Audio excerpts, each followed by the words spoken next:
Welcome everyone to Midwest Tree ID. On this channel, it is my mission to help you learn an abundance of trees that grow right here in the Midwest, and some key features on how to identify them.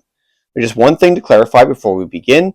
We're not going to be throwing hatred or ridiculing any of the species that we're going to be talking about. But we do, however, want to encourage thoughtful conversation in the comments about personal experiences and things like that. Please try to remember that everything has value and that we are here to enjoy nature and everything it has to offer. So without anything else, let's jump right in. Welcome back, everybody. Today we're at my parents' house just outside of Bloomington, Illinois, and we are talking about Pinus strobus, the eastern white pine. Now, the eastern white pine still remains to be one of the most popular and most common evergreen trees to be found pretty much across the entire Midwest.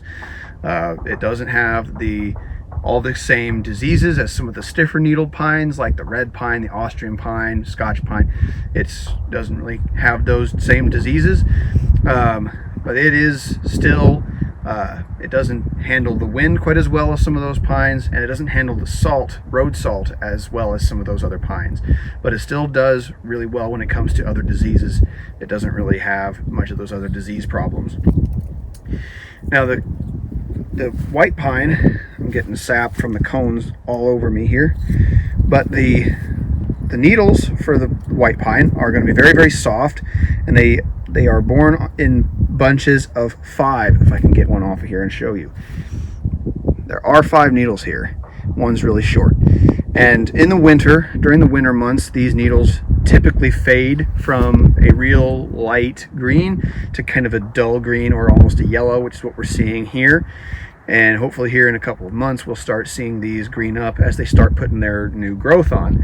And it is among one of the faster growing, certainly pines, as it can grow about 2 feet a year. And you can't really see the branches too well, but I'll kind of show them. They're kind of almost a greenish color when they're still young, and they'll fade to a gray, silver, almost silvery color, or a brown. As for the cones are going to be quite large, probably reaching about anywhere from 4 to 6 inches long and quite wide, about 2 inches wide in the middle. And these scales are very, very large, and just like all of our other pines and spruces, when the cones ripen, these scales open and disperse the seed.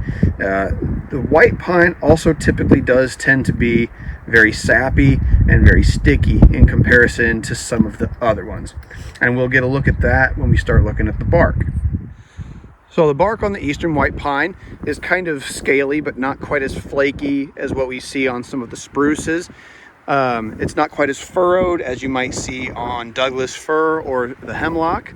Very platy. As it gets older, it'll be a little bit more furrowed, especially down towards the base. And one common thing with white pine, as can be true with many pines, is you'll see the sap running down. That's very, very common, creating a nice sticky mess everywhere, anything it touches.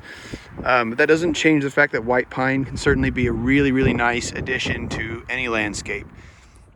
So white pine is another one that pretty well maintains that nice pyramidal shape, with reaching heights of 60 to 70, even 80 feet tall. And the spread can range from 15 to 30 feet wide at the broadest point, which isn't always at the very base. Sometimes it's in the middle.